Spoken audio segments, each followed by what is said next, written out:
തെരഞ്ഞെടുപ്പിൽ മുന്നണികൾക്കെതിരെ പടയൊരുക്കം നടത്താൻ സ്വതന്ത്ര കർഷക സംഘടനകളുടെ നീക്കം. തെരഞ്ഞെടുപ്പ് നിലപാട് സ്വീകരിക്കാൻ 62ഓളം കർഷക സംഘടനകളുടെ സംയുക്ത യോഗം 10-ന് തൃശൂരിൽ. വന്യജീവി വിഷയവും ഭൂപ്രശ്നങ്ങളും നിലനിൽക്കുന്ന ഇടുക്കി, വയനാട് ജില്ലകളിൽ സ്വതന്ത്ര സ്ഥാനാർത്ഥികളെ നിർത്താനും സാധ്യതയുണ്ട്. യോഗത്തിന് ശേഷം നിലപാട് പരസ്യമായി വ്യക്തമാക്കുമെന്ന് അതിജീവന പോരാട്ടവേദി ചെയർമാൻ റസാഖ് ചൂരവേലിൽ റിപ്പോർട്ടറിനോട് പറഞ്ഞു.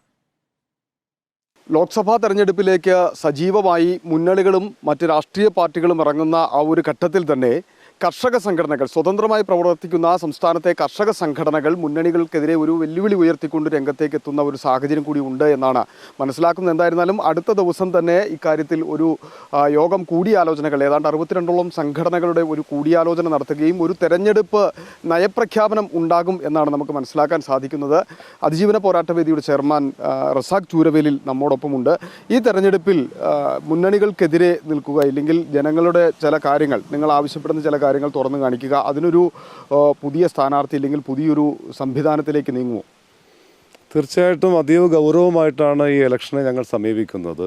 സംസ്ഥാന തലത്തിൽ പ്രവർത്തിക്കുന്ന കർഷക സംഘടനകളുടെ എല്ലാം പ്രശ്നങ്ങൾ ഒന്ന് തന്നെയാണ്. വന്യമൃഗശല്യമായാലും മറ്റ് ഗവൺമെൻറ്റിൻ്റെ, സ്റ്റേറ്റ് ഗവൺമെൻറ്റിൻ്റെ ഭൂ നിയമ വ്യവസ്ഥയാണെങ്കിലും വനവൽക്കരണമാണെങ്കിലും എല്ലാം ജനങ്ങൾക്കെതിരായ ഒരു സംഭവമാണ്. അത് തുറന്നു കാണിക്കപ്പെടാൻ ഈ ഇലക്ഷൻ ഉപയോഗിക്കപ്പെടണമെന്നാണ് ആശയവിനിമയത്തിലൂടെ ഞങ്ങളിപ്പോൾ എത്തിയിട്ടുള്ളത്.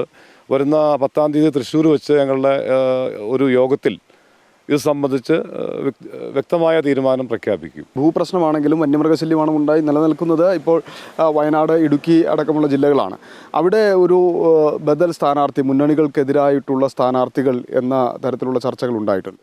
തീർച്ചയായിട്ടും സജീവ പരിഗണനയിലാണ്. ഈ 2 ഇടുക്കി, വയനാട് സ്ഥലങ്ങളിൽ സ്വതന്ത്രമായ സ്ഥാനാർത്ഥികളെ നിർത്തി മത്സരിപ്പിക്കണമെന്ന് തന്നെയാണ് കർഷക സംഘടനയിൽ നിന്നും ഭൂരിപക്ഷം ഉയർന്നു വരുന്ന ആവശ്യം. അത് സജീവമായി പരിഗണിക്കും. 10-ാം തീയതിയിലെ യോഗത്തിന് ശേഷം എന്തായാലും ഇക്കാര്യത്തിൽ ഒരു തെരഞ്ഞെടുപ്പ് നിലപാട് ഈ സ്വതന്ത്ര കർഷക സംഘടനകളുടെ ഭാഗത്തു നിന്നുണ്ടാകും. ഉറപ്പായിട്ടും മുൻകാലങ്ങളിൽ ഇല്ലാത്ത തരത്തിലുള്ള ഒരു നിലപാട്. ഇലക്ഷൻ ആകുമ്പോൾ ഒളിച്ചോടുന്ന കർഷക സംഘടനകളായിരിക്കില്ല ഇത്തവണ സ്റ്റേറ്റ് കാണുന്നത് എന്നാണ് അക്കാര്യത്തിൽ പറയാനുള്ളത്. അത്തരത്തിലാണ് എന്തായിരുന്നാലും ഈ തെരഞ്ഞെടുപ്പിൽ ശക്തമായ ഒരു നിലപാട് സ്വീകരിച്ച് കർഷക സംഘടനകളുടെ ഒരു കൂട്ടായ്മ രംഗത്തെത്തും. അത് മുന്നണികൾക്കെതിരായിട്ടുള്ള ഒരു വെല്ലുവിളിയായി തന്നെയാണ് കർഷക സംഘടനകൾ കാണുന്നത്. അത് ഏറ്റെടുത്തുകൊണ്ട് മുമ്പോട്ട് പോകും എന്നാണ് റസാഖ് ചൂരവേലിൽ വ്യക്തമാക്കുന്നത്. വീഡിയോ ജേർണലിസ്റ്റ് എസ് ശ്രീകുമാറിനൊപ്പം reporter Sandeep Rajakkad, in reporter, Idukki.